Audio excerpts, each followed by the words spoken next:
verdad que, como compartía mi hermano Adolfo, el gozo de poder ver a los hijos de Dios delante de su trono, adorar su nombre, es un regalo de la gracia de Dios.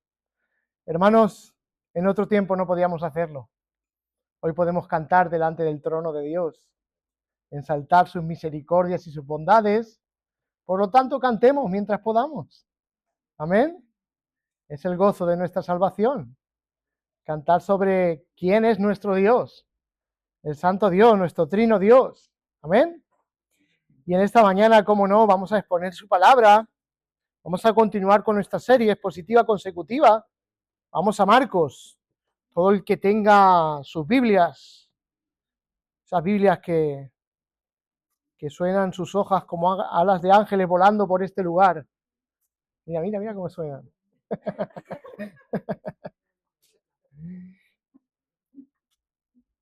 No hay nada más hermoso que ver la Reina Valera o la Biblia de las Américas, esas paginitas. Así que acostumbraos a traer vuestra Biblia. Amén.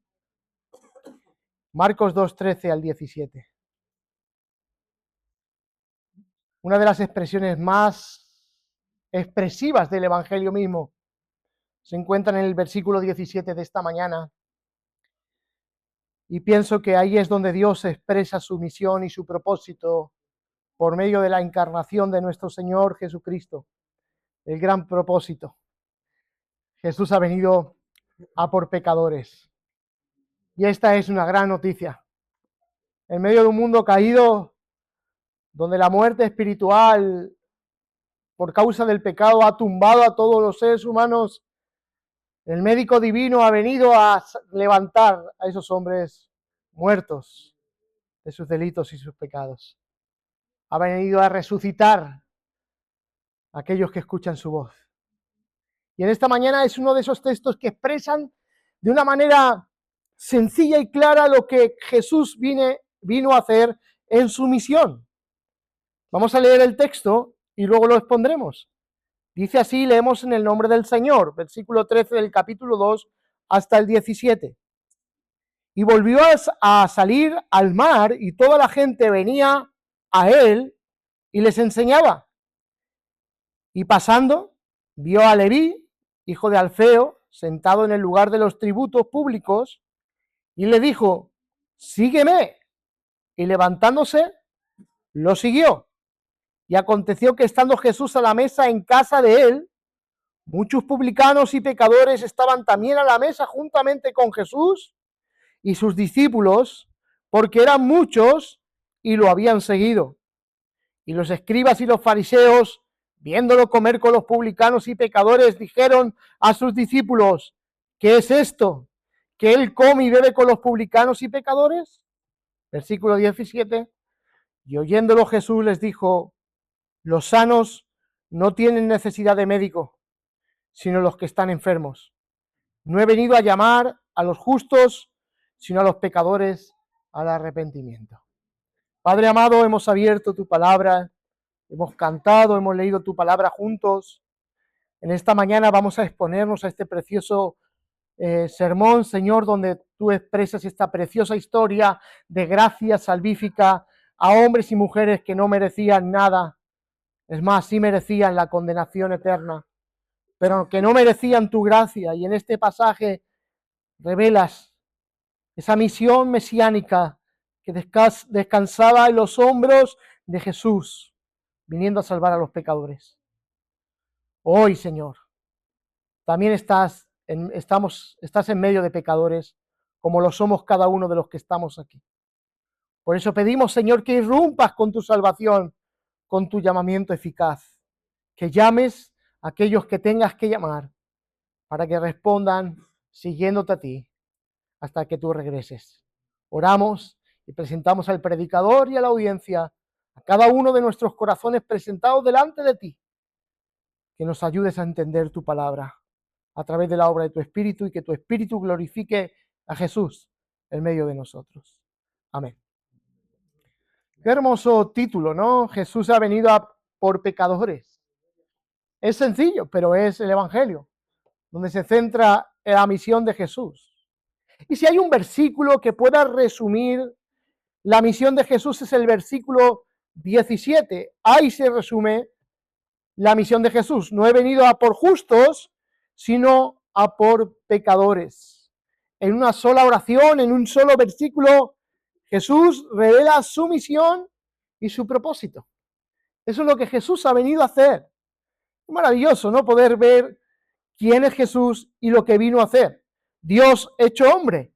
Viene a rescatar a los hombres que le habían dado la espalda. Es como estamos recordando el Evangelio de Marcos, es el Evangelio irrumpe en un tiempo lleno de méritos.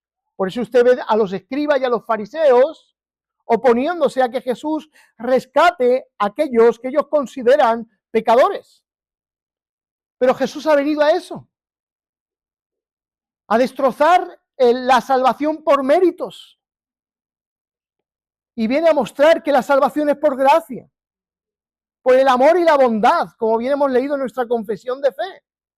Su bondad y su misericordia, su amor pactual para con aquellos que Él ha venido a salvar. Esto en este tiempo, donde Marcos está escribiendo este evangelio, está rompiendo los méritos de muchos que pensaban que por su buena apariencia, por sus buenas obras, podían alcanzar la salvación. Era un sistema religioso lleno de apariencias. Lucir bien exteriormente era algo que realmente ellos querían lucir. Pero por dentro bien los describe Jesús en Mateo 23. Porque describe realmente lo que hay en el corazón de aquellos que aparentaban ser piadosos. Aquellos que creían que por medio de su buen hacer podían alcanzar la salvación, que solamente es por gracia, desde el principio hasta el final. Cantaremos a la gracia de Dios y los pecadores reconocerán que no son por méritos. En ese tiempo donde Marcos está escribiendo, el orgullo espiritual es algo que es tangible en el ambiente. Todos aquellos que no pertenecían a alguna de las sectas que en aquel tiempo se habían levantado eran pecadores, y más aquellos que se han considerado como publicanos, que eran recaudadores de impuestos, como hoy tenemos en España a los de Hacienda. Así que Jesús entra en este escenario para salvar a pecadores. Es algo tan sencillo, pero es lo que Jesús ha venido a hacer. Y en la lectura de nuestro texto estamos viendo cómo Jesús irrumpe en aquel lugar cerca del mar, irrumpiendo para traer su enseñanza y salvar a pecadores. Dice una historia que había un médico famoso en Inglaterra que era conocido por su caridad. Él, en su tiempo de ocio y tiempo libre, se dedicaba a tratar gratuitamente a los pobres. Un día un hombre, avergonzado por su condición, decidió no ir a la consulta de este ilustre médico y dijo: no voy a ir a este médico porque estoy demasiado enfermo y yo no merezco que él me reciba. Él tenía un concepto acerca de sí mismo y decía el enfermo: estoy demasiado enfermo, estoy demasiado sucio y soy demasiado indigno para ir a visitar a este doctor. Una de aquellas llegó a los oídos de este doctor que este hombre no quería ir a visitarle debido a su condición. ¿Qué hizo este médico? Fue en busca de este enfermo. Y cuando le halló le dijo: ya que debido a tu condición no has querido venir a mi consulta, por esta causa he venido yo a buscarte. Así funciona el Evangelio. Los pecadores que no se pueden acercar a Dios debido a la suciedad de su pecado, Jesús viene a buscarnos a nosotros, hundidos en nuestra máxima miseria, oscuridad de nuestros corazones. Ahí Jesús, el médico divino, se hace hombre para venir, ensuciarse entre nosotros y sacarnos a nosotros de la oscuridad de nuestros pecados. Y ese es el versículo 17. No he venido a llamar a justos, sino a pecadores. Y este es hermoso porque resume la compasión misericordiosa de la gracia divina en el Evangelio. Y eso es lo que ocurre en el versículo 13 hacia adelante. Y dice el versículo 13, y volvió a salir al mar otra vez, y toda la gente le venía a ver a él y les enseñaba. Y este texto resume muy bien cómo Jesús acude allá donde está la gente y la gente es atraída hacia él. Porque el llamado del Evangelio es un llamado general. Todos son llamados por el Evangelio. Hay quien rehúsa creer en el Evangelio y hay quien viene creyendo y arrepintiéndose hacia el Evangelio. Esta es la exposición clara de que Dios llama por medio del mensaje del Evangelio. Ellos vienen al mar de Galilea y es un escenario habitual de Jesús. Parece ser que aquel lugar era algo que estaba determinado por la voluntad divina, pero creo que Jesús gozaría de ver en su misión el mar, su creación, entrando en escena, llamando a los pecadores, porque para eso él ha venido. Y la frase que aparece en Reina Valera o en la Biblia de las Américas dice, toda la gente venía a él. Es una marca que identifica a Jesús como el Mesías, que toda la gente venga. Él hace una invitación general, venid a mí. ¿Se acuerdan de aquel pasaje de Apocalipsis? Venid a mí, yo daré a beber gratuitamente del agua de la vida. Jesús siempre, en el último día de la gran fiesta, en Juan 7, dice que crea en mí conforme dicen las Escrituras, de su interior brotarán ríos de agua de vida.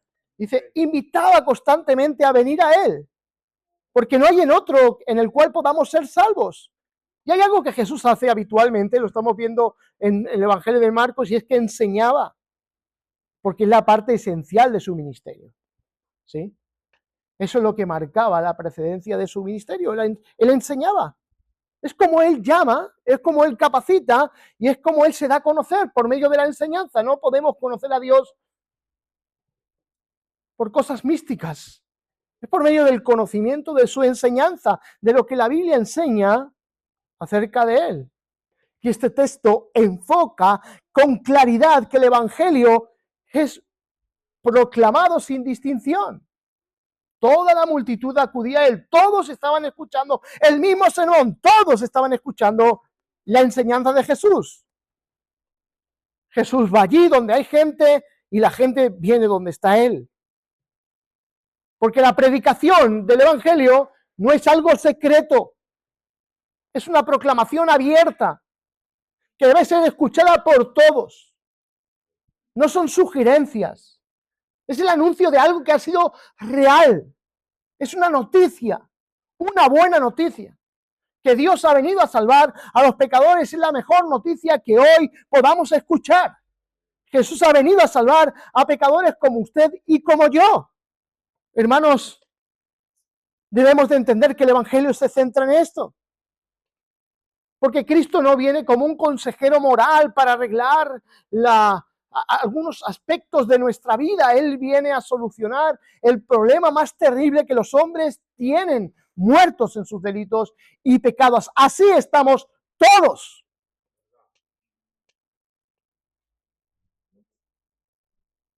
Y Cristo no ofrece un mero consejo moral. Él vino a rescatar a los hombres perdidos. Miren, Jesús no va a salvar a alguien que se considere suficiente sin él. Esos son los que se consideran justos. No consideran su necesidad de salvación. Por lo tanto, ¿de qué los va a salvar el Salvador? Si tú estás a salvo, ¿de qué necesitas un Salvador? Él viene a salvar a aquellos que están perdidos. Se lo dijo a Zaqueo. Él ha venido a salvar a los que estaban perdidos. Por lo tanto, si tú te crees suficiente en ti mismo, si tu moralidad es suficiente para llegar un día del trono de Dios y decirle al Dios justo y santísimo que tú te has comportado de acuerdo a su ley, tú no necesitas un salvador, tú mismo te salvas. Ahora, otra cosa es que Dios te salve. Porque el día que estemos delante del trono de Dios, ante el justo juicio de Dios, nadie quedará sin que sus pecados sean juzgados. Y ahí nos daremos cuenta que todo hombre es mentiroso y Dios es veraz. Así que Cristo viene a salvar a esos pecadores que se consideran miserables. Y gracias a Dios por hacernos ver nuestra miseria. Porque nunca comprendí la gracia, nunca he comprendido la gracia sin ver primeramente mi miseria. Porque ver mi miseria de mi propio corazón me lleva a pensar que estoy necesitado de que alguien me salve. Y ese es Jesús. Este es el corazón mismo del Evangelio, es el mismo corazón de su misión. Él vino a anunciar este reino que irrumpía. Él vino a llamar al arrepentimiento. Él vino a llamar al Evangelio, a creer en el Evangelio. Por tanto, la pregunta es, ¿por qué es necesaria la predicación del Evangelio? Porque el ser humano está perdido, necesita escuchar el Evangelio, porque solamente creyendo en el Evangelio eres salvo, porque la fe nace del oír, el oír la palabra de Dios, porque ningún ser humano tiene fe por sí mismo. Por esta causa, Jesús predicó. Todos los que lo rodeaban a Jesús necesitaban de su enseñanza. Y tú que estás hoy aquí, necesitas ser expuesto al Evangelio. Necesitas ser expuesto al Evangelio durante toda tu vida. Porque el Evangelio es necesario para nuestra salvación. Porque el Evangelio, la predicación, la proclamación, es indispensable, porque Jesús el Salvador y la salvación llega por medio de su palabra anunciada. Es un anuncio. Por eso predicamos todos los domingos y predicamos el Evangelio todos los domingos con la intención de que todos aquellos que están escuchando, escuchen, no hay otra forma. No confíes en ti mismo. Porque estos hombres que se oponen a Jesús confían en su propia justicia y no tienes recursos. Estás en bancarrota al enfrentar el día del juicio para salvación. Y lo más hermoso de todo esto que Jesús ve y llama a pecadores, como vemos en el versículo 14. Y pasando, dice, vio a Leví. ¡Wow! Hijo de Alfeo, sentado en el lugar de los tributos, público, le dijo, sígueme, y levantándose lo siguió. Todos sabemos quién es Leví, y para quien no lo sepas, el que escribió Mateo, es Mateo. Hoy lo conocemos como Mateo, el escritor del Evangelio, uno de los apóstoles, de los 12. Él era un cobrador de impuestos. Él tiene una vida oscura. Él tiene una vida rota. Es rechazado por el clérigo de aquel tiempo religioso. No le dejan acercarse al templo por causa de lo que él está haciendo en su labor. Su vida laboral es recaudar impuestos. Estos eran considerados como gente que robaba al pueblo y ciertamente hacían eso. El arrepentimiento de Zaqueo era devolver a las personas que él había defraudado, devolverle por cuadriplicado, es un verdadero arrepentimiento, ¿no? Restaurar aquello que has roto. Al estar cerca del mar, podemos considerar que quizás estaba en la aduana, o cogiendo impuestos de los pescadores, o recaudando en aquel tiempo en toda aquella área. Por lo tanto, pienso que para Pedro y para Juan y para todos aquellos sería un choque cultural ver a un recaudador de impuestos siendo llamado por Cristo. Pero de esto se trata el reino, ¿no? Pecadores de diversas formas, de diversas maneras, de diferentes situaciones, clases sociales, envueltos en sus pecados, unos amando pecados de diferente índole que otros, son llamados a ser reconciliados con Dios. No hay nadie justo que merezca, que reciba esto. Son pecadores que viven su vida creyendo que viven, pero están muertos en sus delitos y pecados. Y me aparece la palabra que él vio. ¿A quién vio? A Leví. Y lo vio. Y la palabra ver, como bien sabemos, es la palabra eidó, que implica una mirada consciente y compasiva.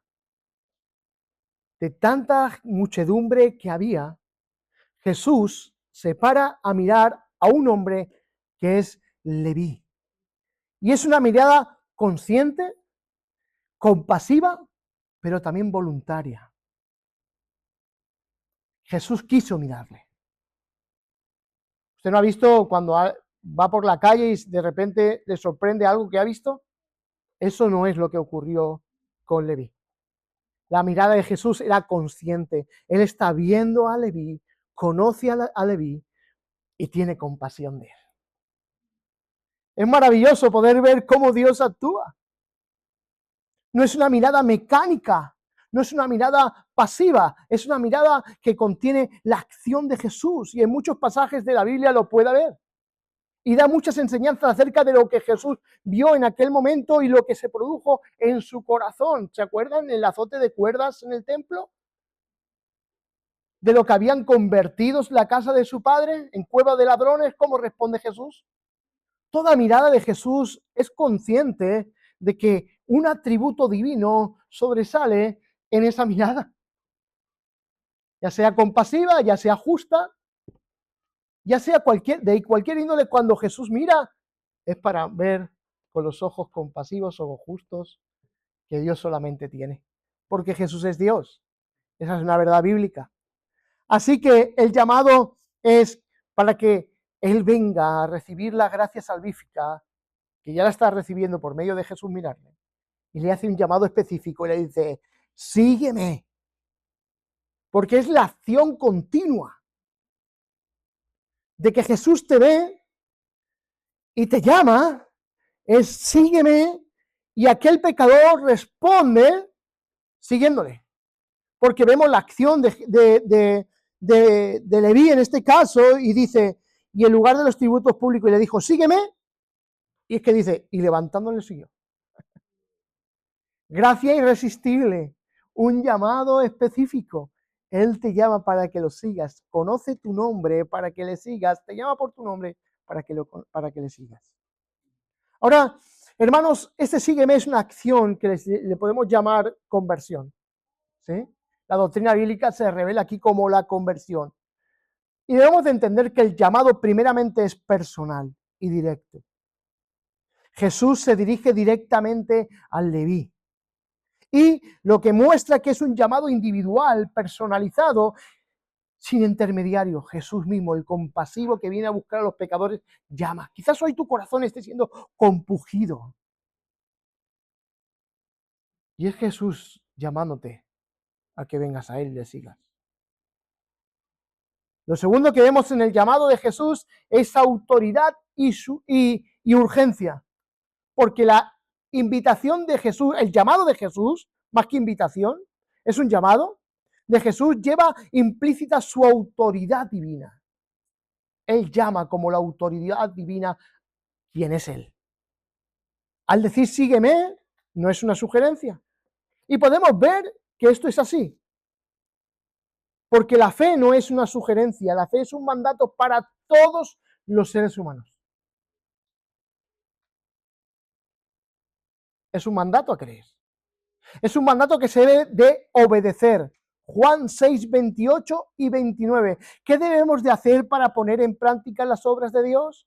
Jesús responde, esta es la obra de Dios, que creáis en aquel que ha enviado. O sea, esto a los fariseos les sacudía, porque ellos confiaban en sus obras, ellos confiaban en sí mismos.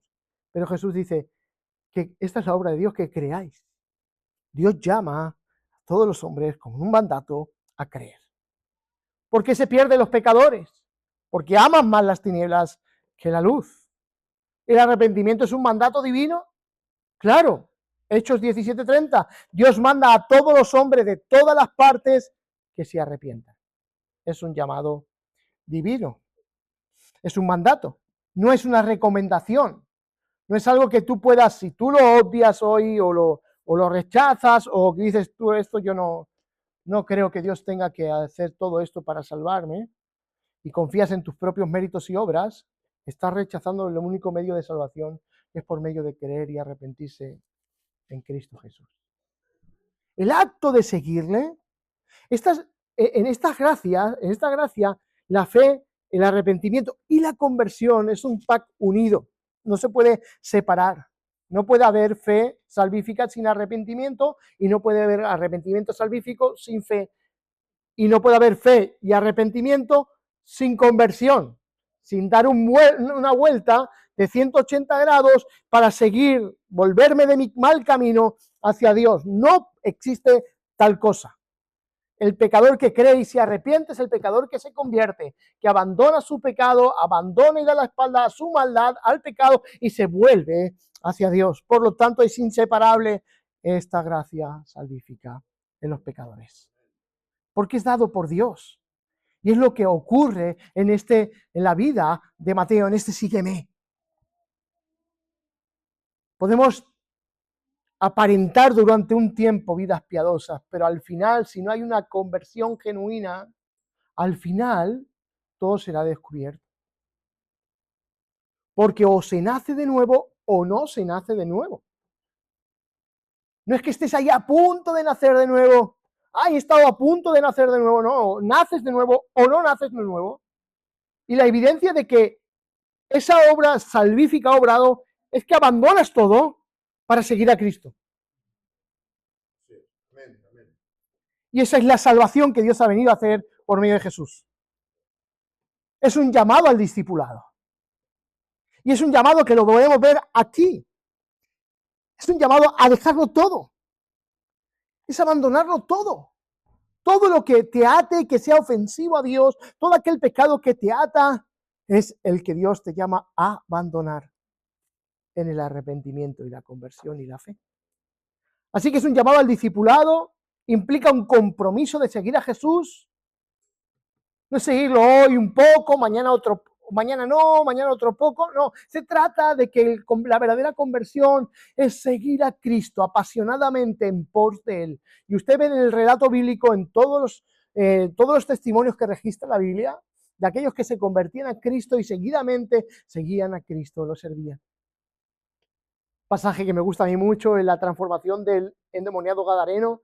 Dice que era un hombre que andaba por los sepulcros, que estaba, porque el pueblo lo desechaba, lo ataron con grilletes y él rompía todo aquello. Dice que estaba desnudo y cuando viene a Jesús, Jesús lo liberta y después dice, y el hombre estaba, en la nueva versión dice, el hombre estaba vestido juntamente con Jesús en su cabal juicio. Y diciéndole a Jesús, quiero seguirte. Porque no hay una verdadera conversión si no está manifiesto estos frutos de seguir a Jesús. Esto es lo que está ocurriendo en la vida de Leví. Es una transformación radical. Dice que levantándose le siguió, dice el texto, porque implica una respuesta inmediata. ¿Se acuerdan de cuántos gente se excusaba? Que ponían excusas. Déjame que primero vaya a enterrar a mi padre cuando su padre no había muerto. ¿Sí? ¿Se acuerdan de aquel pasaje? Porque lo que quería recibir la herencia que en aquel tiempo se dejaban los hijos por estar al lado del padre. Y ellos se excusaban, y así se puede pasar toda una vida los hombres excusándose al llamado de Dios.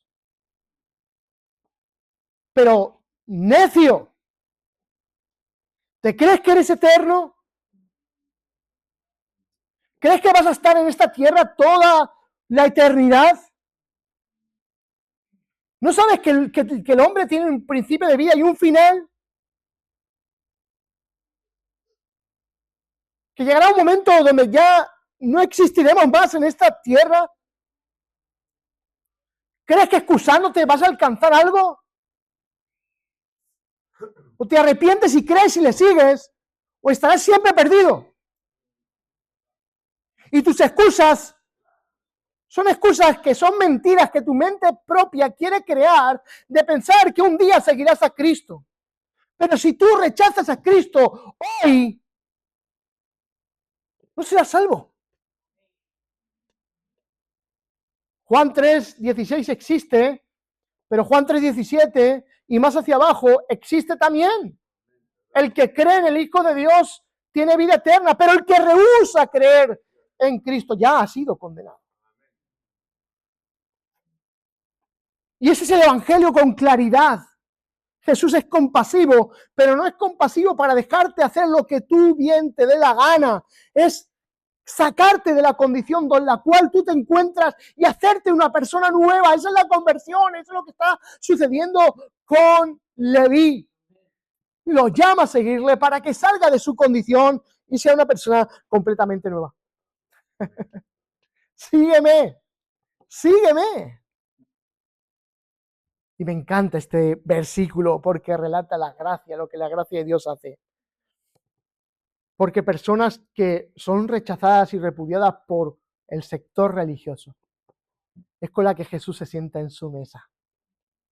Y eso me habla de comunión y aceptación. Versículo 15, dice el 15, y aconteció que estando Jesús a la mesa, en casa de él, muchos publicanos y pecadores estaban también a la mesa juntamente con Jesús y sus discípulos, porque eran muchos y lo habían seguido.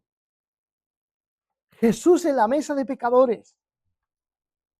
Y surge la pregunta en el versículo 16, los escribas y los fariseos viéndolo comer con los publicanos y pecadores, ¿qué es esto que él come y bebe con los publicanos y pecadores? Se escandalizan de que Jesús se haya sentado a comer con ellos.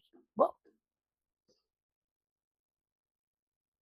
no podemos escandalizarnos aquellos que hemos experimentado su gracia salvífica, de que Dios vuelva a hacer lo que ha hecho con nosotros con otros pecadores y los siente en su mesa. Porque usted y yo estamos entre esos publicanos y pecadores que han recibido gracia para sentarse en la mesa. Eso es comunión y aceptación de la gracia divina. Comer en el contexto de la época judía, como podemos ver hoy, la comida junta culturas, une personas, ¿sí? Hoy estoy esperando un buen sancocho de aquellos colombianos que hay en la iglesia, ¿sí? Porque eso nos une. Y comer juntos trae comunión, trae aceptación, se conversa, se comparten luchas, inquietudes. Se demuestra que no hay acepción de personas, que hay comunión, que hay aceptación por parte de todas las partes. Daros cuenta que Leví es una de esas personas que tiene una historia rota, pero ahora accede a la hospitalidad para recibir a Jesús en su casa. Leví abrió la casa a Jesús, pero Jesús le abrió el cielo.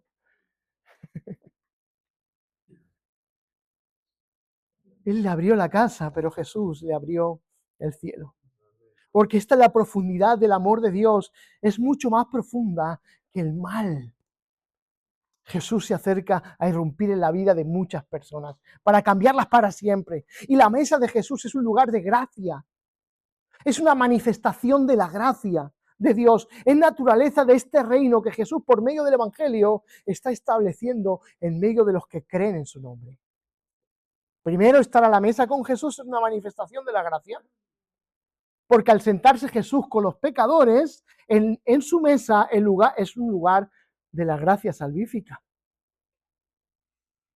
donde cambia el estado de las personas. Y ahora a Jesús no le importa compartir el pan con ellos. Es gracia y salvación, porque este es el don de Dios, sin condiciones, sin méritos, mereciendo totalmente lo contrario. Si tú le preguntaras a los fariseos, ¿qué merecen los publicanos? Condenación al infierno. No podemos juntarnos con ellos. Pero la gracia viene, irrumpe en la historia para acercarse a aquellos que son despreciados, desvalidos, desdichados, que viven en la miseria de su pecado, para acercarse y sacarlos de esa condición tan terrible. Jesús está sentado. Y esto tiene un enfoque teológico precioso porque es una anticipación de lo que un día en la eternidad será. ¿Se acuerdan en el establecimiento de la Santa Cena cuando Jesús le dice a sus discípulos, ya no tomaré más con vosotros el pan y el vino, sino lo haré cuando estemos en el reino? ¿Cómo se titula por Da Vinci y todas aquellas personas, o por la Biblia misma, o por el contexto de la iglesia, esa cena? La última cena. Jesús compartiendo con sus discípulos. Jesús compartiendo con pecadores, Jesús compartiendo con sus discípulos, Jesús compartiendo ¿con quién? Con los salvados. De todas las épocas y los tiempos en la eternidad disfrutaremos del banquete eterno donde la gracia será cantada por todos nosotros sentados en el banquete celestial para siempre y diremos gracias Señor, porque siendo un hombre pecador, siendo un hombre inmundo, siendo alguien que merece totalmente la condenación, hoy mis ojos han entrado a la eternidad y puedo sentarme a tu mesa. Así que Jesús, al compartir la mesa con los pecadores, revela que la gracia de Dios busca lo perdido, mostrando amor divino. Y el amor divino es incondicional, está disponible para ti, y es independientemente de tu condición. Es el cumplimiento de la misión mesiánica, es símbolo del nuevo pacto. Compartir la mesa es un símbolo profundo de comunión y reconciliación. Cuando acercamos a la Santa Cena, estamos recordando ese acto de ser partícipes de la mesa de la redención de Cristo, donde el pecador que cree en Cristo, que ha sido bautizado en su muerte, ahora por medio del recordatorio de la Santa Cena, se acerca a ser parte de la mesa de Dios. Recordando que lo que hoy hacemos aquí, un día lo haremos en la eternidad. Amigo incrédulo, ¿estás seguro y sabes de lo que te estás perdiendo? ¿Una eternidad con Dios? ¿Sentado en su mesa? Es demostración de la compasión. ¿Dónde apunta nuestra reflexión? Aquel momento glorioso. Vimos que el anticipo de Jesús en los textos anteriores, cuando sanaba a muchos enfermos, que libertaba a muchos endemoniados, era un adelanto de que de la eternidad, de que ya no habrá enfermedad, ya no habrá muerte. Pero esto es un adelanto también de cuando los pecadores en la eternidad nos sentaremos delante de Dios disfrutando de la mesa de Cristo. ¿Qué es lo que se opone a esta gracia? La falsa justicia. Y es el versículo 16. La falsa justicia se opone a que los pecadores vengan a Él. Dice el versículo 16, los escribas y los fariseos viéndolo comer con los publicanos y pecadores, dijeron a sus discípulos, ¿qué es esto? ¿Cómo puede ir esa persona a la iglesia? ¿No has visto su condición? ¿No has visto cómo es? ¿No has visto los pecados que hace? ¿No has visto? Porque aquel que tiene una propia justicia juzga a los demás sin compasión y misericordia. Y eso es lo que están haciendo. Y sin embargo, el juez justo, que debería de juzgar y sentenciar a las personas por su maldad, que un día lo hará, pero prolonga su amor de pacto, viniendo a mostrar su amor, su paciencia, su benignidad, su bondad, trayendo el Evangelio a personas perdidas en esa condición. ¿Qué le digo? Este es el Evangelio.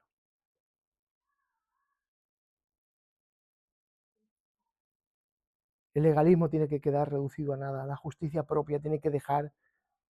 El Evangelio nos enseña a ser compasivos y misericordiosos. ¿Con quiénes? Con todos. ¿Qué es esto que Él come con publicanos y pecadores? Recuerdo una historia de una persona que Dios me permitió predicar el Evangelio y ayudarle. Él era un perdido, muchos de aquí lo conocen. Era un perdido, un maleante, traficantes, bueno, de todo lo peor. Un día predicando por las calles, prediqué el Evangelio, él estaba allí, todo el mundo se reía de él por su condición. Y hicimos el llamamiento al arrepentimiento, él se arrepintió y creyó. Muchos me decían en el acompañamiento del discipulado, me decían, eso es casi imposible. Déjalo porque te vas a volver loco con él. Hermanos, no sabemos la dimensión salvífica que tiene la gracia. En el peor y más miserable pecador que puedas encontrar, que soy yo, Él ha obrado salvíficamente en nuestros corazones. Solamente Él. Así que ellos dicen, come con publicanos, come con pecadores. Para ellos la santidad es mantenerse lejos de esta gente. Eso es la santidad. No quiero contaminarme con lo que ellos hacen. Cuando sus corazones están totalmente corrompidos, consumidos por el pecado. Ellos quieren juicio, pero no quieren misericordia. Porque ellos creen que por medio del formalismo religioso pueden alcanzar esta salvación tan gloriosa. Esto sucede por falta de comprensión del carácter de Dios. Dios tiene un equilibrio en sí mismo. Dios no es más justo y más amor. Dios es igual de justo, santo, que amor, bondadoso y compasivo. No hay un desequilibrio y un desbalance en su carácter. Y ese equilibrio lo encontramos en el Evangelio de Jesucristo. Porque debido a la santidad de Dios, Dios no puede ni ignorar ni minimizar el pecado. Porque es santo y es justo, y como santo y justo debe sentenciar la maldad. Dios no hace la vista gorda a nuestro pecado. Que Dios sea misericordioso no es, haz lo que quieras que Dios te va a dar, un día serás salvo. No, la misericordia de Dios implica venir donde tú estás hundido, meterse contigo en el fango y ayudarte a salir de ese lugar para que no estés más en esa condición.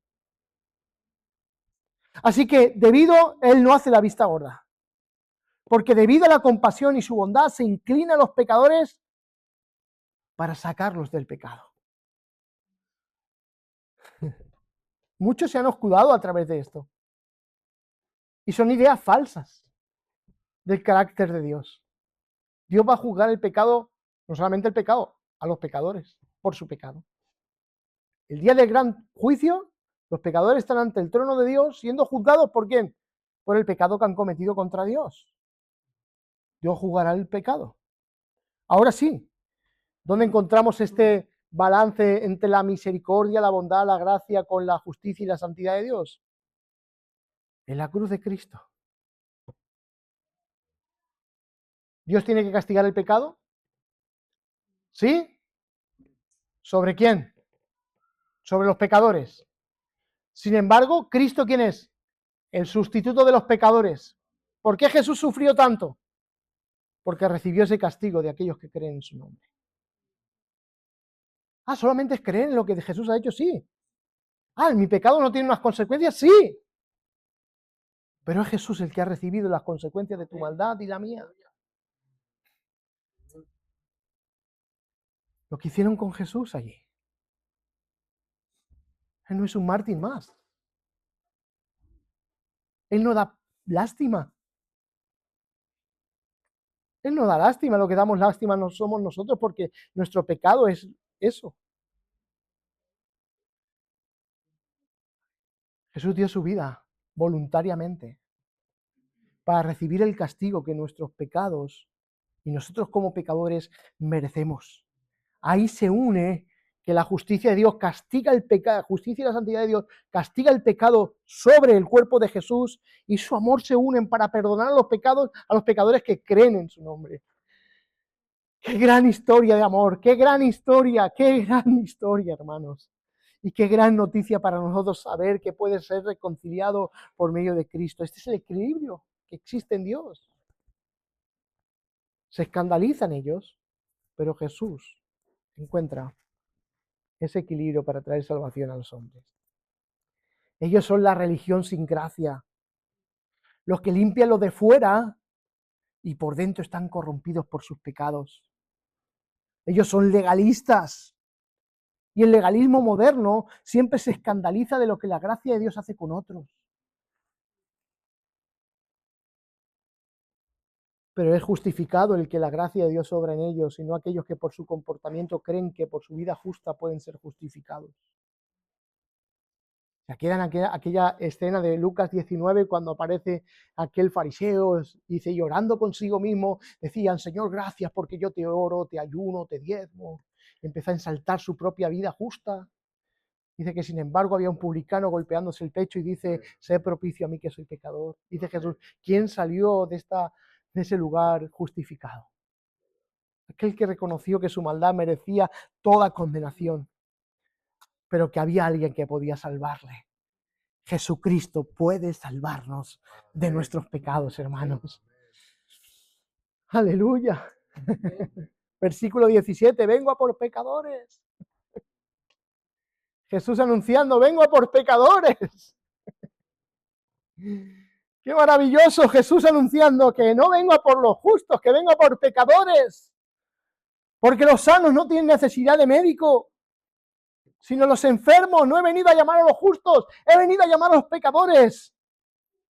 Y Jesús es el que como médico, quien diagnostica correctamente el alma humana y sabe y conoce cuál es el estado de cada ser humano. Por eso apunta directamente y le da el remedio a aquellos que están enfermos. Y la solución es muy práctica. Los levanta de su condición y son sanos. Son salvos, los condenados son salvos. Así que no te creas suficiente porque estás rechazando su arrepentimiento y la fe que descansa en Cristo. Conclusión, hermanos. Cuando Jesús se sienta a la mesa con los pecadores, vemos una manifestación tangible de su gracia redentora. ¿Estás en su mesa? ¿O estás en los que juzgan a otros y condenan a otros? Estamos en su mesa. Y la iglesia debe de entender esto, que Jesús extiende su misericordia para que otros que no merecen nada, sí merecen la condenación, sean aceptados, recibidos con amor y compasión a la mesa divina. Así que la comunión con Jesús en la tierra no es un acto más, sino un anticipo de la eternidad, donde la comunión será temporal, donde la comunión ahora es temporal, un día será eterna. Así es lo que sucede. Así que, hermanos, en la mesa del Señor, los creyentes nos unimos. Daros cuenta que, bueno, si cada uno se pusiese a contar cada uno de sus pecados en aquella cena, ¿se imaginan?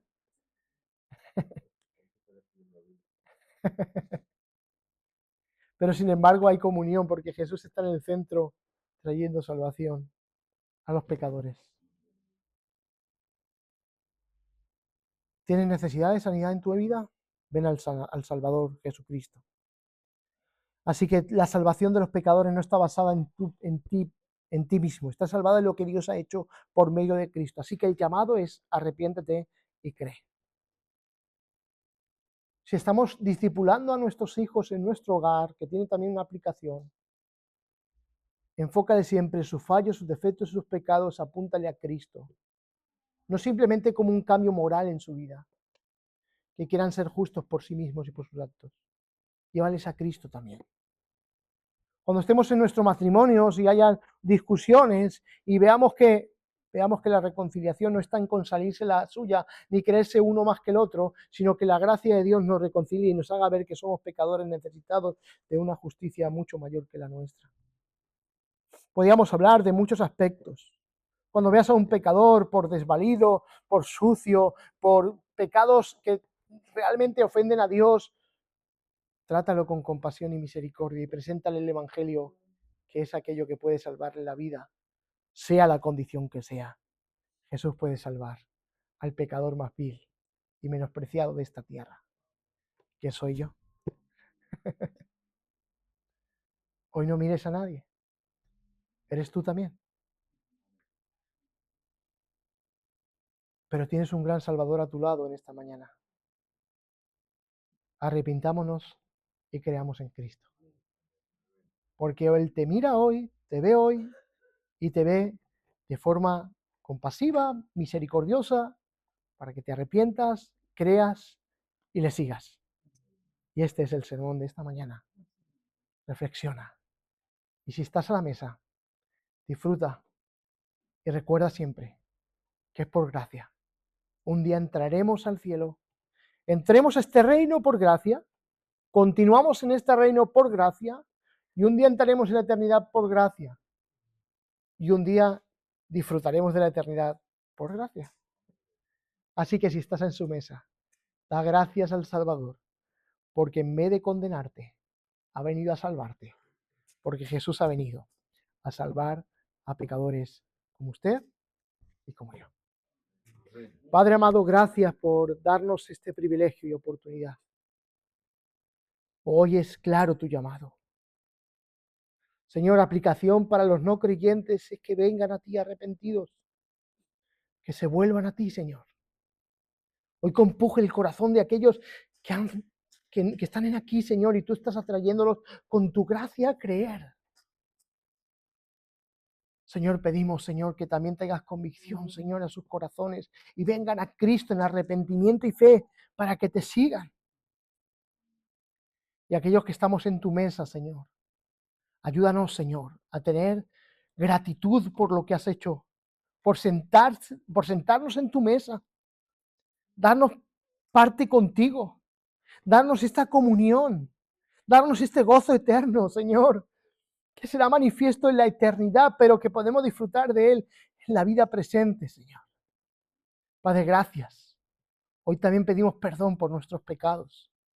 Y pedimos, Señor, que también nos ayudes a no juzgar y sentenciar a las personas, sino ser bondadosos, misericordiosos y compasivos como nuestro Padre que está en los cielos es compasivo. Este pasaje, Señor, también nos reta, Señor, a los corazones de los creyentes, a que tu carácter sea formado en nuestra vida.